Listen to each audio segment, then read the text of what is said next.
8장 공동주택 디자인의 포인트.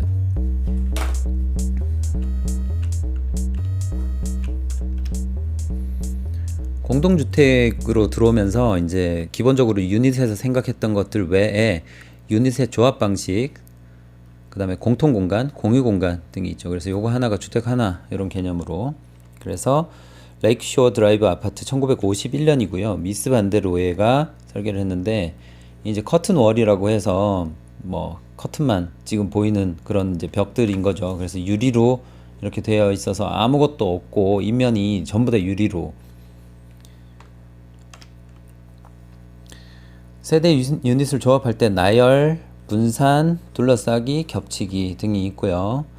그 다음에 유닛을 나열해서 하나 해서 네 세대가 이렇게 이제 돼 있고, 그 다음에 옆으로 살짝 어긋나게 해서 개인의 공간이나 마당, 그 다음에 주차 공간들을 마련해 줄 수 있는 쇠울름 공동주택 1950년이고요.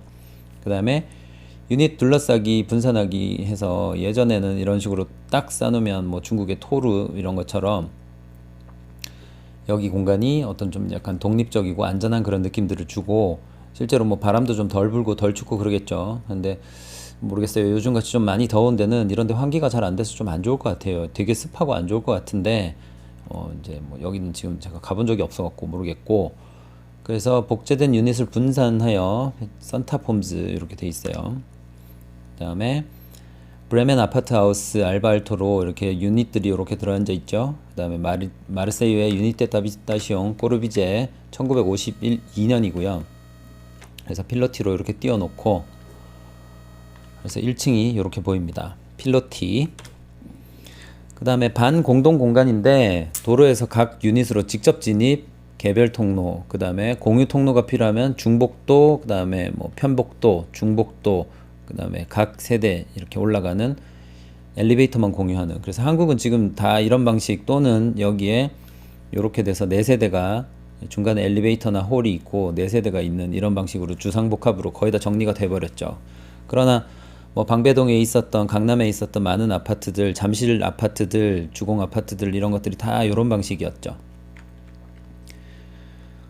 그 다음에 각 세대 이제 직접 진입하는 방식은 각자 자기 마당이 있고 이렇게 들어갈 수 있으니까 좋겠죠. 그래서 가끔씩은 뭐 아파트들 단지 중에 판상형 아파트인데 1층만 이런 식의 이제 개별 통로를 마련한다거나, 그 다음에 이런 데다가 어린이집 뭐 최근에 좀 하잖아요. 그러면 이제 따로 통로를 만들어서 통로를 하나 더 만들어서 안전하게 하는 방식들이 있고요. 수직 동선과 편복도 방식. 그래서 수직 동선 이렇게 돼 있고, 그 다음에 1층에서 이렇게 올라가는 방식, 그 다음에 편복도 방식으로 해서 이렇게 돼 있는데, 이게 한쪽으로 쭉 모아 놓으면, 그래서 출입구를 한쪽으로 이렇게 모아 놓으면 요 공유 공간들이 작아지잖아요. 그러면 훨씬 더 이제 그 경제성 면에서는 좋겠지만, 이 사람들이 이제 조금씩 다른 환경을 만들어야 되기 때문에 이게 평면도가 다 달라요. 그러니까 설계하는 입장에서는 굉장히 쉽지는 않죠. 시공하는 입장에서도 이 자재들이 전부 다 조금씩 다르기 때문에, 그러면 그걸 계산하기가 굉장히 복잡해지는 경향들이 좀 있어요. 그러나 여기 사는 사람들은 만약에 이쪽이 이렇게 돼서 이게 북쪽이고 이게 남쪽이라면 전부 다 남향 개념인 거잖아요. 그래서 그런 부분에서 이제 좀 극대화시키려고 노력을 했던 부분들이 있고요. 물론 약간의 차이는 있을 거예요. 이게 남쪽이라면 이쪽은 뭐 서쪽, 동쪽 이렇게 되겠죠. 그래서 이제 이쪽 주어가 좀 많이 불리할 것 같기는 합니다. 중앙복도 방식은 이렇게 긴 복도가 있는데 끝에 욕심을 부리느라 여기다가 펜트하우스 같은 것들 혹은 그 뭐 VIP 룸 같은 걸 하나를 더 만들어요. 이런 데다가 다 만들어 버리면 여기는 24시간 그냥 어두운 데예요. 그래서 못 쓰는 공간이 되거든요. 그래서 절대 이런 거 하지 마시고, VIP 공간을 만들려면 이런 데다가 만들거나 하시고요. 여기서는 반드시 직사광선과 그 다음에 환기가 되어야 됩니다. 그럼에도 불구하고 이런 방식은 현재는 사용하지 않아요. 그 다음에 법적으로도 말이 안 돼요. 왜냐하면 피난 통로가 이 하나밖에 없죠. 그러면 불이 여기 어딘가에서 나면 여기 있는 사람들은 다 죽는 거예요. 그래서 그런 부분은 말이 안 되고요. 그래서 이런 수직 동선이 이런 데 하나, 이런 데 하나 이렇게 박혀 있어야지 맞는 거예요. 그 다음에 여기도 마찬가지로 피난처가 지금 여기 한 군데 이렇게 돼 있는데, 그 당시로서는 레이크쇼어 드라이브 아파트 1951년대는 정말 뭐 획기적으로 혁신적인 아파트였고요.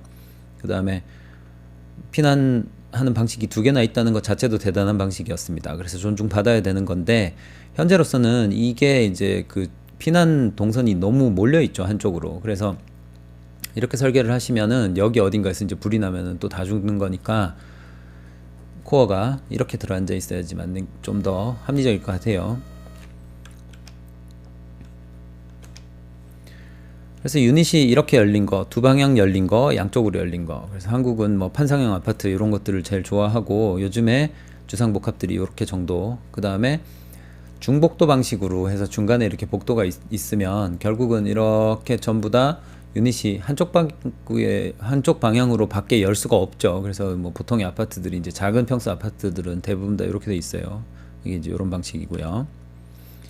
그래서 이게 해보면 부엌에서 혹은 뭔가 작업을 하면 전혀 환기가 안 돼요. 그래서 막 이쪽은 되게 답답하고 안 좋고 여기는 이제 열면은 또 여기만 환기가 이렇게 되는 거죠.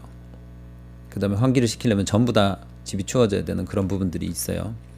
그러나 이렇게라도 열려 있는 게 다행이다라고 생각할 상황도 있겠죠. 뭐 지하에 사는 사람들도 있고 창문이 아예 그 없는 경우도 되게 많아요. 그러니 주거 환경을 쾌적하게 맞추려면 사실은 절대적인 점유 공간이 조금 필요하고요. 그래서 이제 부동산 부분에서는 뭐 한계점, 토지라는 게 한계가 있기 때문에 밀도가 높으면 어쩔 수가 없는 그런 상황들이 생기죠. 그래서 두 면이 열린 것, 그 다음에 요거는 이렇게 큰 벽을 두고 주어 하나, 둘, 셋, 네 개가 외기를 면하고 있죠. 그러니 두 방향으로 열린 거고요. 그 다음에 통풍 채광에 유리한 양끝 개방해서 판상형 아파트가 가장 좋은 부분이 그런 거죠. 이래서 이쪽하고 이쪽이 다 열려 있기 때문에 거실 쪽과 부엌 쪽 창을 열어버리면 그냥 막 바람이 통합니다. 특히 고층 같은 경우는요. 그래서 이제 그런 부분들, 그래서 채광과 통풍에 둘 다 유리하다. 그래서 이렇게 뚫린다는 거죠.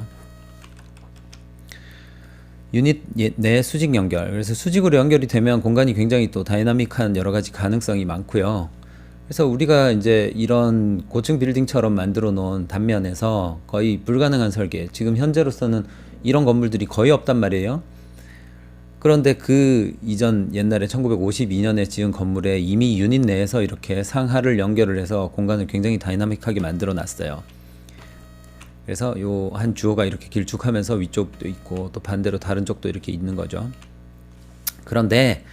그러나 이게 이렇게 열려 있으면 뭐 이렇게 공간이 되게 재밌긴 하지만 매일 왔다 갔다 하는 입장에서는 좀 불편할 수도 있어요. 그 다음에 몸이 불편한 분이 있으시면 계단이 정말 고통스럽거든요. 그래서 그런 부분들에 조금 한계점도 여전히 존재하고, 또 마찬가지로 이 중복도 공간에서 이렇게 유닛으로 접근을 하는데 이 중복도 공간은 지금 전혀 환기도 안 되고 채광도 안 되는 그런 상황이잖아요. 그러면 24시간 여기다 불을 켜놔야 되거든요. 그러면 그것은 공동 전기료로 각 주호에서 나눠서 내야 되는 겁니다. 그래서 이런 부분에서도 또 답답함이 있다. 그다음에 커뮤니티 이야기했지만 커뮤니티가 좋아야 결국은 이 전체 단지의 수준들이 올라간다라는 거고요. 그 커뮤니티를 위해서 옥상에다가 공간을 활용을 해서 여기 트랙 만들어서 뛰어다닐 수도 있고, 사람들이 산책도 하고 수영장도 있고 풀장도 있고 인공 암벽도 있고 어린이 놀이터도 있고 편의실도 있고, 그 다음에 300m 러닝 트랙, 실외 극장, 배기탑. 배기탑에서는 냄새가 좀 날 수 있으니 여기를 이렇게 높여갖고 여기서 뭐 나쁜 공기가 나와도 사람들이 못 느끼게 이렇게 디자인을 했고요. 그 다음에 엘리베이터 있으면 엘리베이터에 오버헤드가 반드시 있어야 돼서 엘리베이터 기계가 여기서 멈추면 위에 가서 로프로 이렇게 연결해서 쇠 로프로 연결해서 이렇게 엘리베이터가 왔다 갔다 합니다.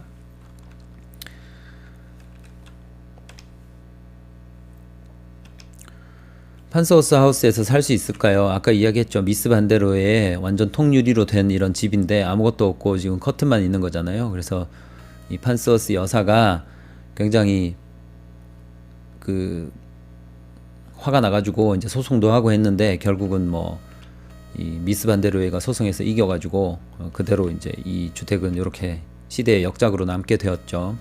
그러나 건축주는 별로 행복하지 않았을 것 같아요. 자기 돈 주고 이상한 짓을 한 거니까.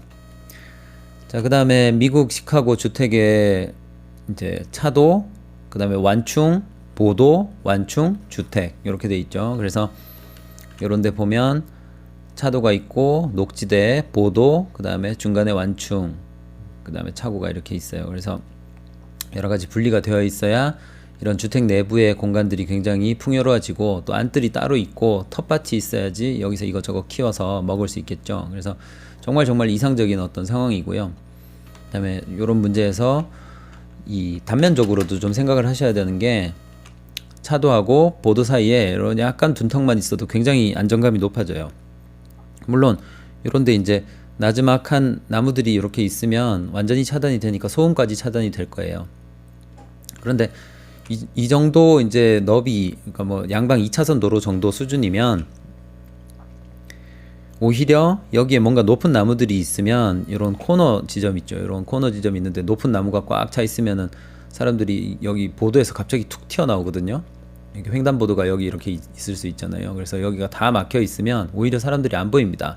그래서 이 높이는 횡단보도 근처라든지 이런 교차로 부분에서는 오히려 더 낮아져야 돼요. 그래서 모든 부분을 다 높일 수는 없고요. 적당하게 높여야 되는 거고, 그다음 주택의 경우는 뭐 이렇게 약간 차단하기 위해서 높일 수도 있겠죠. 그렇지만 여기다가 바로 높여 놓으면 여기 공간들이 굉장히 답답하게 느껴지기 때문에 살짝 셋백해서 안쪽으로 들어와서 이렇게 하는 경향들이 있고요. 그래서 뜰 있고 텃밭이 있다. 그래서 사생활을 지키기 위해서 이런 데다가 뭐 벽을 나지막하게 만들어서 안은 보이지만 뭐 직접적으로는 보이지 않게 그렇게 만드는 경향들이 있고요. 1층에 게임 공간을 들여다볼 수 있게 만들었는데, 이게 게임 공간이니까 가능한 건데, 뭐 침실이라든지 그다음에 그 거실이라든지가 되면 쉽지 않은 이야기가 될 것 같아요. 그래서 전형적인 고급 주택지는 이렇게 돼 있다. 애들이 이제 막 애들이 막 자전거 타고 다니고 이러죠. 근데 이번에도 뭐 최근에도 이제 법이 어찌됐건 결정이 돼서 현재 킥보드 문제는 계속 이제 이야기가 나오는데, 킥보드 문제가 현재로는 자전거로, 그러니까 원동기 자동차, 그러니까 소형 원동기 자동차, 그러니까 오토바이로 분류가 되어 있어요. 그래서 이제 킥보드를 탈 때 당연히 헬멧도 쓰고, 그 다음에 도로로 다녀야 됩니다. 여기 도로로 다녀야 되고, 인도로 올라오면 당연히 안 되는 거고요. 그래서 도로로 달리는데 도로의 맨 끝 차선으로 이렇게 달려야 돼요. 그러니까 전체 도로를 나뉘어서 한 요 정도 위치로 이렇게 달리는 게, 우리가 우측 통행이니까 이렇게 가야겠죠. 그래서 이렇게 우측으로 달리는 게 원칙인데, 이게 이제 법이 통과가 돼가지고 그 다음부터 내년부터는 자전거로 분류가 됩니다. 그래서 자전거로 분류가 되어도 어차피 자전거도 사실은 원칙적으로 인도에 올라오면 안 돼요. 그래서 이 자동차의 차도의 끝부분을 타고 다녀야 되는데, 이게 이제 자전거로 분류되면서 뭐가 달라지냐면, 오토바이 경우는 면허를 따야 되죠. 소형 원동기 면허라도 또 따야겠죠. 그러면 그게 기준 연령이 15세인가 16세인가 그렇습니다. 그러면 그 아이들이 면허 시험을 간략하게라도 보고 아니면 신고라도 내고 그렇게 해야지 등록이 되어서 오토바이를, 그 다음에 기본적인 자동차 도로교통법에 대한 교육을 하고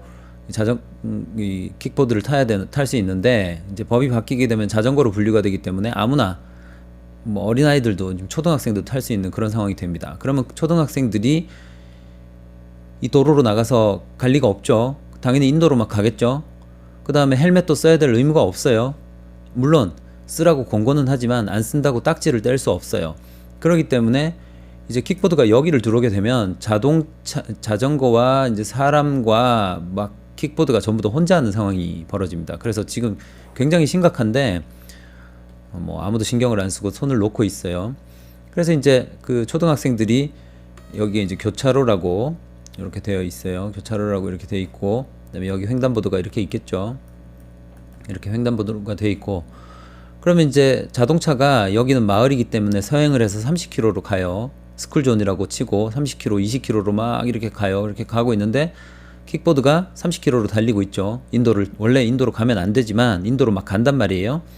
그럼 가다가 이제 여기 보고 분명히 우측을 보죠. 아무도 없죠. 아무도 없고, 그 다음에 사람이 여기 서 있는데, 이제 파란불이, 원래 우회전은 이 보도가 횡단보도의 녹색이더라도 이게 직진 차선에, 그러니까 여기에 녹색 신호가 들어와 있단 말이에요. 녹색 신호가 들어와 있으면 가다가 직진해도 되고 우회전해도 됩니다. 근데 그 동시에 여기에는 녹색 불이 들어와 있어요. 그래서 분명히 이제 우회전으로 하려고 보는데 전방을 주시를 하죠. 전방을 주시라면 아무도 없죠. 그 다음에 불이 깜빡깜빡 하면서 이제 곧 꺼질 것 같으니까 우회전을 해서 가죠. 가고 나면 이 우회전 할 때는 속도를 30km에서 조금이라도 낮춰야 돼요. 회전을 할 때는 항상 속도를 낮추게 되죠. 그러면 낮춰서 이렇게 가고 있고 이 차는 그대로 가다가 여기가 깜빡깜빡 하니까 마음이 급해서 더 당기죠. 그래서 30km로 확 가다가 그대로 쾅 하고 부딪히는 상황이 생깁니다. 그래서 이 경우는 운전자가 이 뒤까지 볼 수가 없단 말이에요. 우측으로 회전하면서 앞쪽을 보기 마련인데 이 차는 옆에 가서 이제 들이다 받아버리는 거죠. 그래서 받거나 아니면 바로 차 앞에 들어오거나. 그래서 이제 굉장히 지금 심각한 문제들이 많이 있어요. 그래서 그런 문제들을 근본적으로 좀 해결을 해야 되기 때문에 현재로서는 뭐 법을 잘 지키고 그 다음에 원래 법대로 초등학생들한테도 교육 다시 법규를 해서 이쪽으로 가게 만들어야 되는데 그게 되겠냐고요. 그래서 그런 부분에서 조금 이제 지금 문제가 많아요. 그 다음에 커뮤니티에서 커뮤니티 공간들이 있고 하우스 1, 2, 3, 4 있고요. 그 다음에 경계선을 생각해서 그 작은 집에서 여기 앉아서 바깥을 이렇게 내다볼 수 있고 그 다음에 전방 건축물 안쪽에서 이렇게 전체 호수를 조망할 수 있는 곳. 그 다음에 강아지 창문이 있어서 강아지만 볼 수 있는 이 깨알 디테일들. 그 다음에 호수에 앉아서 이렇게 보면서 프레임처럼 액자처럼 만들어서 바깥 경치를 감상하는 방법들. 그 다음에 바람은 통하고 빛은 들어오지만 시야는 차단할 수 있는 그런 이제 격자창으로 가리는 방법들. 그 다음에 호수에서 이렇게 팔을 걸치고 바깥을 완전히 열린 상태에서 보는 것들. 그 다음에 이웃하고 경계는 완전히 막는 이런 방식들. 강아지 창문 뭐 이런 것들이 있죠. 그래서 안뜰이 거실에서 볼 수 있다라는 것들. 그 다음에 여기 오동나무 하나 이렇게 심어 놓고 앉아서 이렇게 커피 마시면서 이 프레임을 통해서 바깥에 보면 굉장히 오롯한 게 좋을 것 같아요. 사부아 주택에도 마찬가지로 옥상은 실외 거실이자 그러니까 살짝 막혀 있어요. 막혀 있으니까 바람이 덜 불겠죠. 그래서 이 안에 있으면은 거실이면서 또 식당이 되는 겁니다. 그래서 평소에 겨울에는 못 쓰겠지만 어찌됐건 뭐 이런 상황에서는 괜찮을 것 같아요. 그 다음에 위에서 옥상 정원에서도 이렇게 차도 마실 수 있고 작업도 할 수 있는 공간, 작업하면서 고개를 들면 외부를 감상할 수 있는 공간. 그 다음 거실 안쪽에서 실외를 바라보면 이렇게 되는 거죠. 거실 안쪽에서 실외를 바라보면 이런 공간들이 펼쳐집니다. 그래서 하늘이 살짝 보이는 게 정말 매력적일 것 같아요. 사부아 주택 서쪽에서 근대 건축의 5원칙에 따라서 자유로운 인면 이렇게 되어 있죠. 그 다음에 필로티, 파사드, 수평 띠창. 그 다음에 진입로와 주차 공간. 그래서 진입, 진출돼 있어서 건축물을 그림처럼 만들어 놓고 그래서 건물 둘러서 이렇게 차가 나갈 수 있게 하고 이 주차대를 3대 될 수 있게 만들어 놨고요. 그 다음에 이렇게 드라이브 스루 방식 말고 주차를 했을 때 위에 처마가 있어서 이런 것들이 살짝 보호받을 수 있고 자동차도 보호받을 수 있다. 그 다음에 이 현관이 살짝 돌아가 있어서 나올 때 들어갈 때 잘 보이지 않게 그래서 살짝 숨을 수 있는 그런 느낌들. 그 다음에 들어오고 나서 이런 이제 주 정문 앞에 완충 공간들이 있어서 굉장히 좀 주택의 격조를 높이고 그 다음에 손님들한테 전망 테라스도 만들어 놓고 기사를 위한 전용 공간, 그 다음에 화장실, 그 다음에 차를 위해서 난방기를 따로 만들어서 자동차가 이제 시동이 잘 걸리게 그렇게 만드는 것들. 그 다음에 주차 공간 옆에 이런 그 완충 공간이 필요하다. 그 다음에 자전거는 2m 가량 되고 너비는 600 정도, 500 정도가 된다. 그 다음에 문을 다 열었을 때 3300 뭐 이렇게 돼 있는데 우리나라 국내 법규는 2.5m에 5m가 법적으로 딱 정해져 있어요. 그래서 이렇게 설계 보통 하시면 되고 장애인은 3.5m로 더 넓습니다. 승용차 크기는 팔 쭉 폈을 때, 그 다음에 어른들 아이 하나로 폈을 때로 계산을 하시면 안 외워도 될 거고요. 미래 집에서는 이렇게 뭐 차고가 좀 넉넉하게 되어 있다 라고 되어 있습니다. 그래서 이제 용어 설명은 뭐 지난주에 했기 때문에 여기까지 해서 우리가 전체적으로 이 책을 이제 마쳤어요. 세상에서 가장 친절한 건축 디자인 교과서 전체 리뷰 한번 해봤어요. 오늘이 15주차 마지막 수업이니까 이제 이렇게 해서 수업 마치도록 하고요. 15주차에는 그 대면 수업으로 해서 필기 시험으로 시험을 보도록 하겠습니다. 내용은 보통은 뭐 이 책에 대해서 좀 힌트들을 이렇게 주거나 하는데 이 경우는 사실은 같은 내용이 굉장히 많이 반복되어요. 그러니까 이런 이제 키워드들 중에 시험 공부는 이렇게 하시면 좋겠어요. 여기 있는 그 맨 끝에 페이지 용어 설명 요 부분에서 뭐 예를 들어 시험을 이렇게 낼 수 있겠죠. 로코코 양식에 대해서 설명하세요 라고 하면 이제 그 관련된 글자들이 최소한 뭐 300자, 400자 정도가 될 거고요. 그 다음에 캔틸레버에 대해서 설명하세요. 그 다음 퍼블릭 스페이스에 대해서 설명하세요. 프레리 스타일에 대해서 설명하세요. 뭐 이런 것들이 될 건데 여기 있는 용어들은 굉장히 좀 편협적인 용어들이 많아요. 그러니까 편협적이라는 게 어떤 사실에 대해서 그 작은 세부 사항을 설명하는 내용들이 많아요. 그래서 이제 저기서 나오는 것들은 기본적으로 여러분들이 문제를 읽고 설명을 하다 보면 저런 용어들을 쓰지 않으면 설명이 안 될 거예요. 그래서 이제 그 저게 주제로 나와서 설명되지는 않을 것 같고요. 예를 들어 문제가 이렇게 될 수 있겠죠. 르꼬르비제의 실내 장비에 관하여 설명하세요. 이럴 수 있을 것 같고요. 그 다음에 모듈러르에 대해서 설명을 하는데 그림과 그 다음에 설명과 그 다음에 실제 건축에서 적용된 예에 대해서 설명을 하세요. 이런 류의 이제 설명이 될 수 있을 거고요.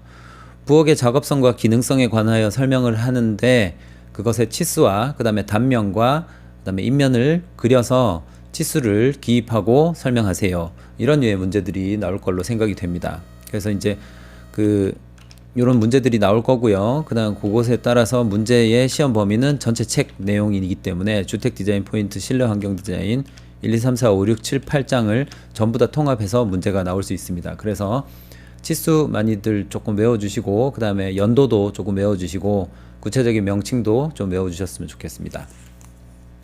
자, 여기까지 해서 그 한 학기 동안 굉장히 수고들 많으셨고요. 여러분들 이제 졸업작품도 마치셨으니까 졸업하면 사회에 나가서 행복하게 또 잘 살고 또 좋은 일만 여러분들 하는 미래에 좋은 일만 있기를 기원합니다. 다음에 기회가 있으면 언제 한번 소주 한잔 하도록 합시다. 자, 그럼 한 학기 동안 수고했어요. 안녕.